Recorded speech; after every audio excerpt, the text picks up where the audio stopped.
Et si ce que nous vivons aujourd'hui n'était pas une crise ordinaire, mais un appel lancé depuis les profondeurs du monde invisible. Là où les nations se déchirent, où les alliances chancellent, un peuple, une terre trace une ligne que ni les cartes ni les armes ne peuvent effacer, une ligne sacrée. Le Mahdi ne viendra pas avec les tambours, il viendra comme un souffle. Et l'Algérie, dans ce tumulte mondial, pourrait bien être plus qu'un pays, un signe, un rappel, une promesse qui s'éveille. 1. Le choc des nations. Dans les coulisses des grandes institutions et derrière les rideaux épais des sommets diplomatiques, un frémissement invisible agite la scène mondiale. Les nations semblent avancer comme des pièces sur un échiquier aux règles anciennes. Certaines avancent avec fureur, d'autres reculent avec prudence, mais au centre, une ligne se dessine. Elle ne suit pas les méridiens, ni les frontières dessinées par l'histoire coloniale. Elle est spirituelle, presque invisible. Pourtant, elle dérange.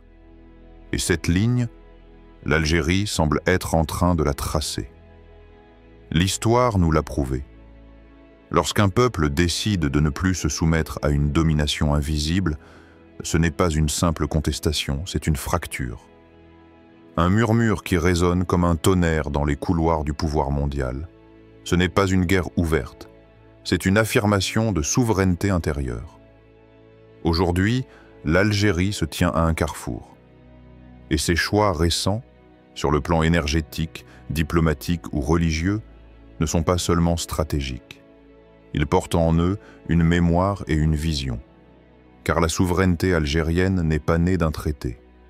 Elle est née dans le feu. Elle est née dans le cri silencieux des martyrs, dans les chaînes brisées et les prières chuchotées dans l'obscurité de l'occupation. Et voilà que dans ce monde globalisé, l'Algérie regarde les grandes puissances en face. Et sans fracas, sans insultes, sans grands discours, elle leur dit « non ». Non à la soumission économique. Non à l'instrumentalisation religieuse. Non à la dilution culturelle. Ce non n'est pas politique. Il est spirituel. Il vient d'un endroit plus profond que les constitutions et les traités. Il vient de l'âme d'un peuple qui a appris à se relever, non pas grâce à la force, mais grâce à la foi. Mais ce que beaucoup ignorent, c'est que ce bras de fer mondial, ce choc des nations, est en réalité un choc entre deux visions du monde. L'une basée sur la domination, l'exploitation, le contrôle, l'autre enracinée dans la justice, la dignité et la guidance spirituelle. Et ce combat n'est pas nouveau. Il est ancien, très ancien. Il suffit de plonger dans l'histoire pour s'en apercevoir. Histoire inspirante. Salman al-Farisi. Salman, fils d'un noble perse, grandit dans une famille zoroastrienne aisée. Son père, influent, l'éleva dans le confort et le contrôle. Mais le cœur de Salman était agité. Il ne trouvait pas de paix dans les rituels vides ou les richesses héritées. Un jour, il entend parler d'un peuple étrange au-delà de ses frontières, qui adorait un Dieu unique. Sa quête de vérité commença là. Il traversa des empires, des terres inconnues, des marchés d'esclaves. Il fut trahi, enchaîné, vendu. Pourtant, il persista. Chaque humiliation, chaque souffrance n'était pas une défaite, mais un dépouillement de tout ce qui était faux. Ce n'est que lorsqu'il arriva à Médine, qu'il vit un homme, simple, priant, aimant, que son cœur s'apaisa. Il reconnut en lui le sceau de la vérité. Et ce jour-là, Salman comprit. La vérité ne s'achète pas. Elle se cherche. Elle se mérite. Elle se vit. L'Algérie, dans sa posture actuelle, fait écho à cette démarche. Non pas en se rebellant pour dominer, mais en recherchant une vérité. Celle d'une nation qui ne veut plus être le jouet des blocs, mais le gardien de ses propres principes. Dans un monde où les nations sont priées de choisir leur camp, Est ou Ouest, dollar ou rouble, OTAN ou BRICS, l'Algérie semble tracer une troisième voie. Non pas par orgueil, mais parce qu'elle porte en elle une histoire différente. Elle sait ce que signifie être asservie. Elle sait ce que signifie être trahie. Et aujourd'hui, elle dit « plus jamais ». Mais ce que le monde ne comprend peut-être pas, c'est que cette résistance n'est pas qu'économique ou diplomatique. Elle est mystique. Les anciens savaient. Chaque nation a une mission. Et certaines terres sont chargées d'un poids spirituel.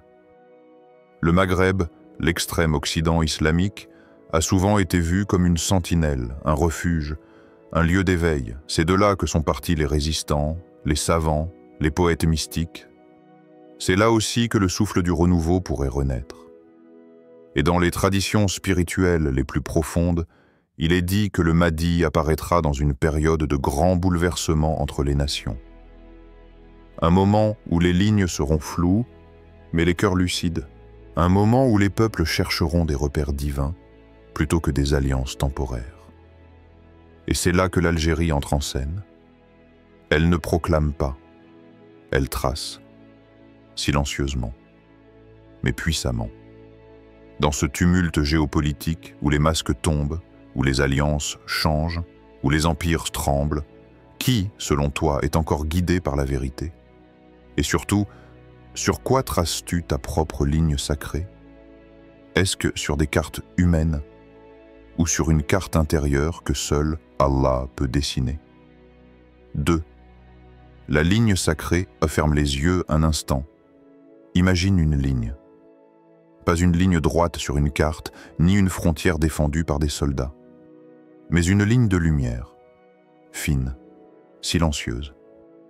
Elle passe au travers des montagnes, traverse les plainées, glisse sur les villes endormies, et surtout, elle coupe les cœurs. Cette ligne-là ne peut être imposée. Elle se révèle. Elle ne se voit qu'avec les yeux de l'âme. On l'appelle ligne sacrée. C'est elle qui sépare ceux qui se prosternent par amour de ceux qui s'inclinent pour l'image. C'est elle qui distingue les peuples qui gardent une flamme vivante de ceux qui n'ont gardé que la cendre des slogans. Et dans cette époque de tumulte, de confusion, où les drapeaux sont agités 100 fois, un peuple semble avoir redessiné cette ligne sur sa terre, mais surtout dans ses entrailles. L'Algérie. Ce pays, que certains ne voient qu'à travers des rapports économiques ou des alliances diplomatiques, est bien plus que cela. Il est un secret brûlant, un dépôt, un souvenir de l'invisible. L'Algérie n'a pas seulement été blessée par les armes et les chaînes, elle a été violée dans sa mémoire. On a tenté d'effacer sa langue, d'éteindre sa spiritualité, de ridiculiser ses traditions. Mais il est une chose que même l'oppresseur ne peut saisir. La foi qui brûle en silence, pas celle qui crie, pas celle qui divise, mais celle qui pleure dans la prière, qui résiste dans le jeûne, qui survit dans les larmes d'une mère, veillant sur l'honneur de ses enfants. Cette fois-là, c'est elle qui trace la ligne sacrée, histoire spirituelle. Un jour, un homme voyageur, perdu, se rendit auprès d'un sage dans le désert. Il demanda « Maître, où est la terre sacrée? Est-ce la Mecque, Médine, Jérusalem, le mont Sinaï ?» Le sage, après un long silence, répondit « La terre sacrée, c'est là où l'homme se tient debout avec droiture, et que la terre pleure lorsqu'il tombe en prosternation. » Le voyageur resta silencieux. Il avait compris. La sacralité n'est pas dans les lieux, elle est dans le lien. Le lien entre l'âme et son créateur. Le lien entre la mémoire d'un peuple et la lumière qu'il refuse d'éteindre. Et si cette ligne sacrée traverse aujourd'hui un pays, c'est peut-être parce que des milliers de prosternations sincères y ont été versées. Peut-être parce que des ancêtres y ont invoqué Allah dans le silence, les chaînes aux pieds. Peut-être parce que même humiliés, Cette terre n'a jamais vendu sa dignité. Dans les montagnes de Kabylie, dans le désert du Sud, dans les mosquées cachées pendant l'occupation, combien d'âmes se sont prosternées, non pas pour être vues, mais pour ne pas oublier?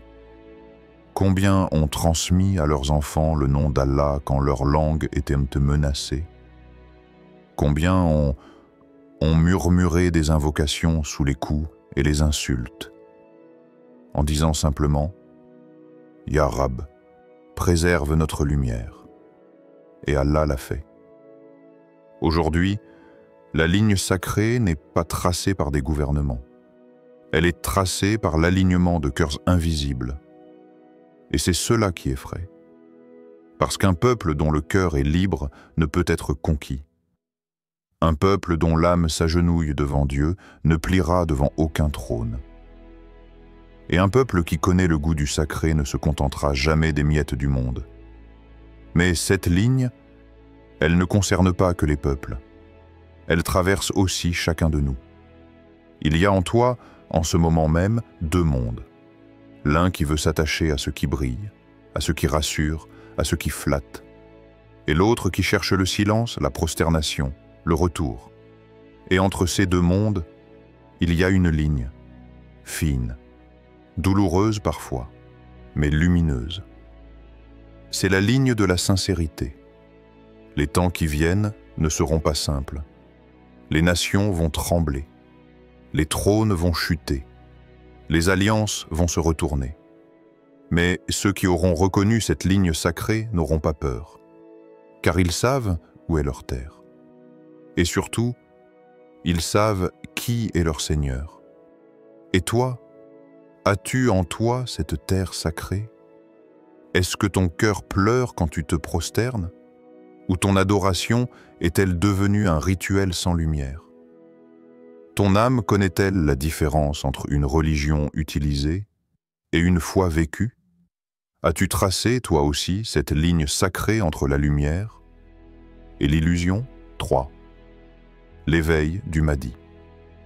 Au-delà de la politique, le monde s'agite.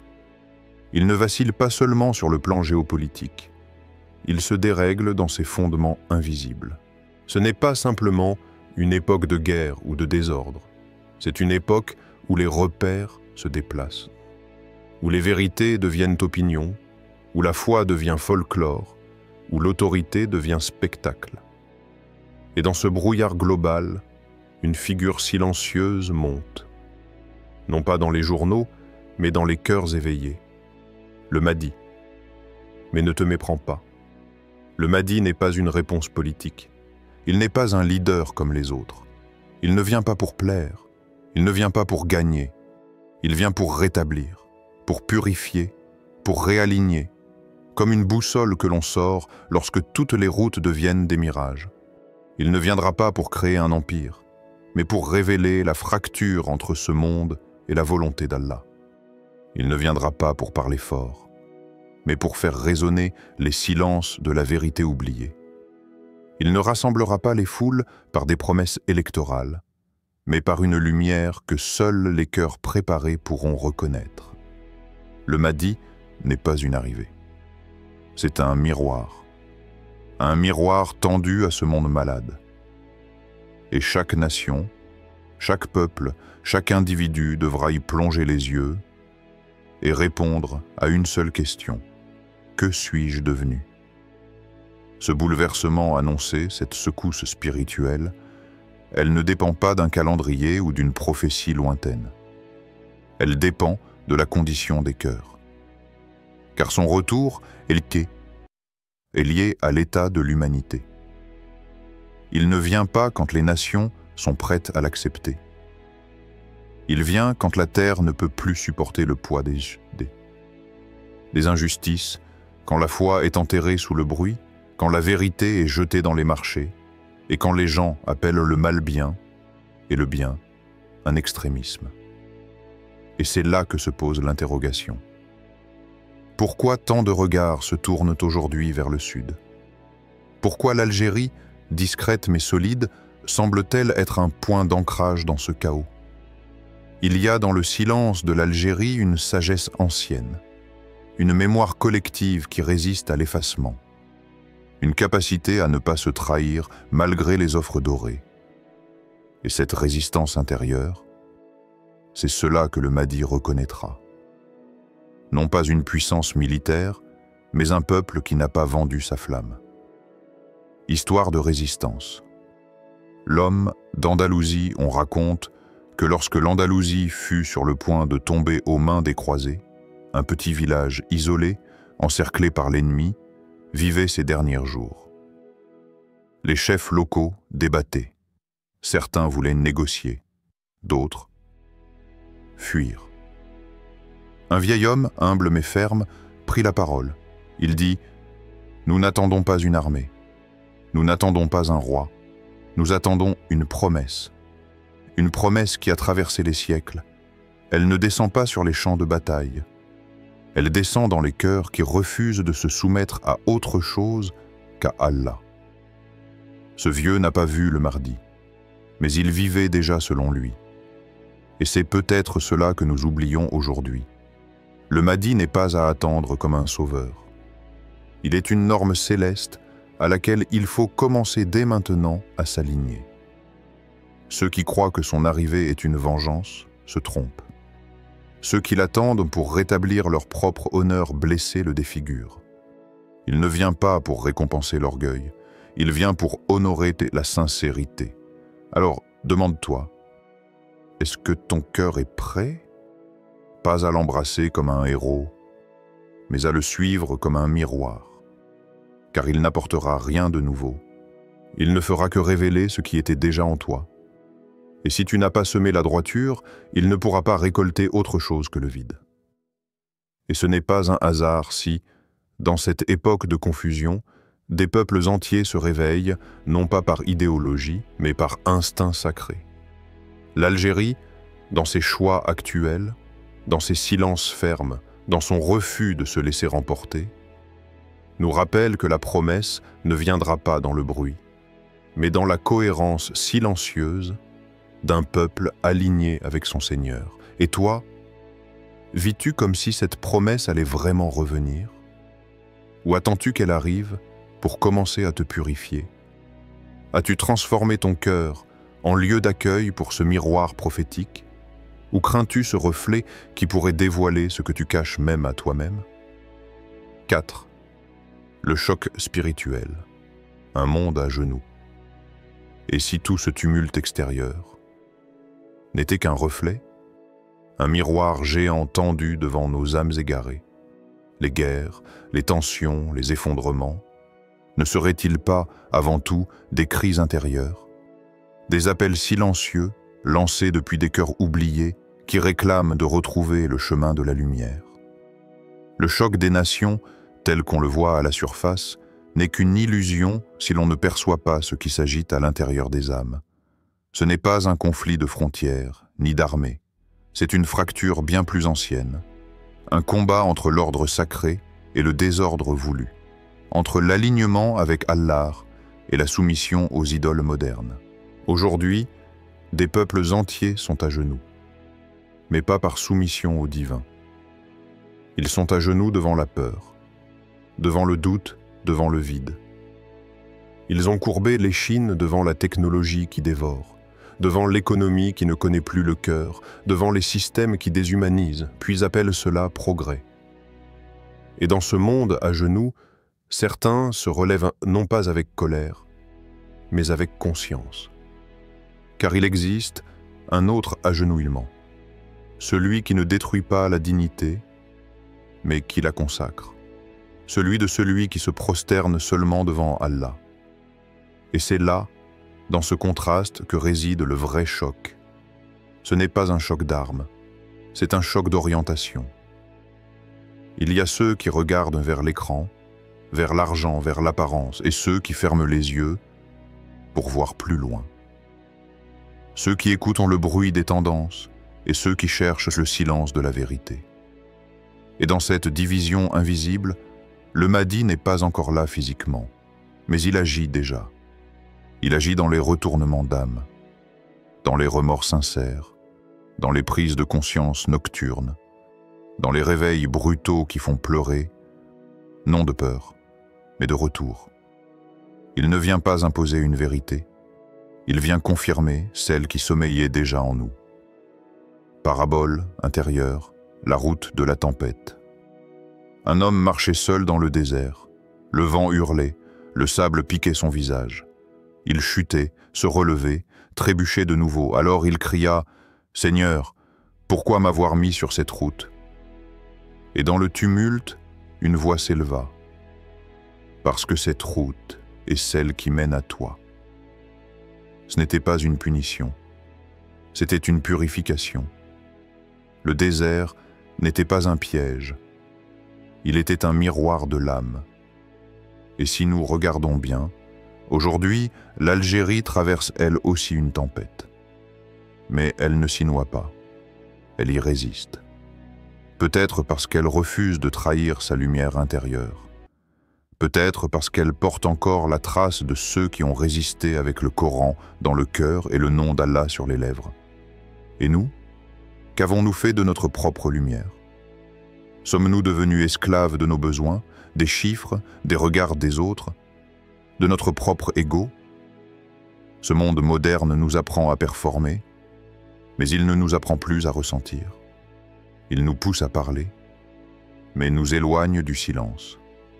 Et c'est là, dans cette absence de verticalité, que se loge la vraie perte. Le Mahdi ne viendra pas avec les trompettes. Il viendra quand il reconnaîtra les âmes capables de l'accueillir. Pas celles qui l'attendent en regardant les horloges, mais celles qui l'ont déjà accueilli dans leur purification quotidienne, dans leur effort de sincérité, dans leur refus du compromis sur la vérité. Ceux qui auront refusé les idoles modernes, même discrètement, seront les premiers à entendre son appel silencieux. Et ce monde, malgré son bruit, est en train de s'agenouiller. Mais Allah nous a laissé un choix. Soit tu t'agenouilles devant la peur, soit tu te prosternes devant lui, soit tu t'effondres avec le monde, soit tu te relèves avec la lumière. Et chaque prière, chaque larme sincère, chaque doute dépassé, chaque petite victoire contre le néant intérieur est une brique dans la reconstruction du monde pur que le Mahdi viendra incarner. Quand la tempête viendra, car elle viendra, que feras-tu? T'accrocheras-tu aux illusions? Ou retourneras-tu à la source? Sera-ce un effondrement? Ou le commencement de ton alignement avec la ligne sacrée? Ce n'est pas qu'une histoire de nation, c'est une histoire d'âme. Ce monde, à genoux, attend une lumière. Mais cette lumière, elle ne vient pas de l'extérieur. Elle naît dans les cœurs qui refusent. L'oubli. Dans ceux qui, même seuls, même dans le silence, tracent leur propre ligne sacrée.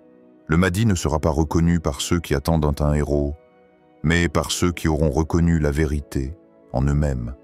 Et toi, frère, sœur, cette ligne, l'as-tu tracée?